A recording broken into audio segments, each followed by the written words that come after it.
सम्राट चौधरी के मुख्यमंत्री बनने के बाद अब बिहार में अपराधियों को गोली का जवाब गोली से दिया जाएगा। मतलब अगर अपराधी गोली चलाएंगे तो बिहार पुलिस जो है वो देखेगी नहीं, गोली का जवाब जो है वो गोली से देगी। और यही वजह है कि अब सम्राट चौधरी के बनने के बाद मुख्यमंत्री अब एनकाउंटर बिहार में तेजी से हो रहा है और अपराधियों को जो है वो बख्शा नहीं जा रहा है। क्या है पूरा खबर वो आगे आपको विस्तार से बताएंगे, उससे पहले मेरा परिचय। नमस्कार, मेरा नाम अंगद शर्मा है। RNP ग्रुप ऑफ इंस्टीट्यूशंस में नर्सिंग और पैरामेडिकल कोर्सेज में नामांकन शुरू। आधुनिक लैब, अनुभवी फैकल्टी और बेहतर प्रैक्टिकल ट्रेनिंग के साथ रोजगार की मजबूत तैयारी। बेटीज बेटों के उज्जवल भविष्य की शुरुआत RNP ग्रुप के साथ। देखिए, बिहार में जो अपराधी हैं वो बेखौफ अंदाज में अपराध करते हुए नजर आ रहे थे। लगातार अपराधियों को लग रहा था कि हम अपराध करेंगे और बचते हुए नजर आएंगे, लेकिन जी नहीं। अब बिहार में जो है वो सम्राट चौधरी मुख्यमंत्री बन गए हैं, या कहें कि आपको यूपी मॉडल जो है बिहार में देखने को मिलेगा। और अब साफ ये कह दिया गया है कि गोली का जवाब गोली से दिया जाएगा। दरअसल बिहार में अब कानून व्यवस्था को ठीक करने के लिए, अपराधियों के खिलाफ जो है वो कार्रवाई करने के लिए बिहार एसटीएफ ने मोर्चा पूरी तरह से खड़ा कर दिया है। हथियार दिखाकर दहशत फैलाने वाले अपराधियों पर ताबड़तोड़ कार्रवाई किया जा रहा है। एसटीएफ ने पिछले कुछ महीनों में ऐसा नेटवर्क ध्वस्त किया है जिससे पूरा अपराध जगत जो है वो खौफ में आ गया है कि बिहार पुलिस जो है वो अब तो बकसने का नाम ही नहीं ले रही है।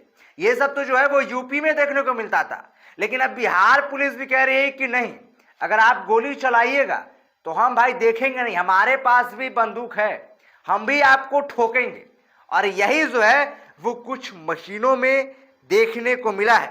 2026 के शुरुआती 4 महीनों में राज्य में कुल 12 पुलिस मुठभेड़ हुई, जिसमें 4 कुख्यात अपराधी को मारा गया है, जबकि 9 अपराधियों को पैर में गोली मारकर गिरफ्तार किया गया है।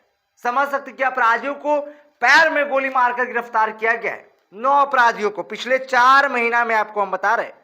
औसत हर महीने 3 एनकाउंटर ने यह साफ कर दिया है कि अब Bihar police zero tolerance mood में नजर आ रही है।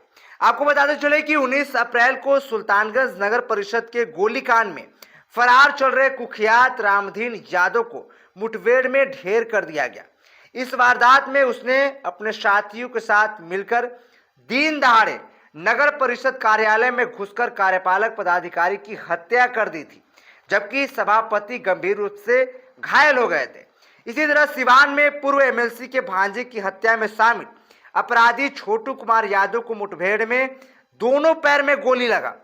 मतलब समझ सकते हैं कि एमएलसी का जो भांजे को गोली मारा गया था, हत्या किया गया था, जो अपराधी थे उनको पैर में गोली मारा गया। वही 17 मार्च को मोतिहारी के चकिया इलाके में कुख्यात कुंदन ठाकुर और प्रियांशु दुबे के एनकाउंटर में मार गिराया गया।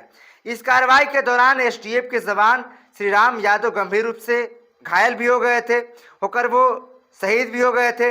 इससे पहले 6 फरवरी को वैशाली के हाजीपुर में एसटीएफ ने 30 से अधिक मामले में वंचित और 2 लाख के इनामी अपराधी प्रिंस उर्फ अभिजीत को ढेर किया गया था।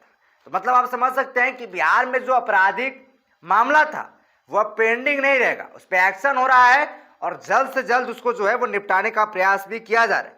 एसटीएफ की कार्रवाई से सिर्फ एनकाउंटर तक सीमित नहीं रही। पिछले 4 महीने में 38 इनामी कुख्यात समेत कुल 730 अपराधियों को गिरफ्तार किया गया। इसमें नक्सली और संगठित अपराधी से जुड़े कई बड़े नाम शामिल है। इसके अलावा बिहार के बाहर छिपे 21 और दूसरे राज्यों से 17 अपराधी को भी पकड़ लाया गया। सूची में कई कुख्यात नाम जैसे राजीव कुमार उर्फ सूर्या डॉन, ब्रह्मांड कुमार और नीतीश कुमार जैसे अपराधी शामिल हैं, जिन्हें लंबे समय से तलाशा जा रहा था। एसटीएफ की तेज और सख्त कार्रवाई ने साफ कर दिया है कि अब बिहार में जो है वो गोली का जवाब गोली से दिया जाएगा। तो समझ सकते हैं कि बिहार पुलिस अब जीरो टॉलरेंस वाला जो फॉर्मूला है उस पे खड़ा उतरने का प्रयास कर रही है और बता रही है कि आपका गोली का जवाब हम गोली से देंगे।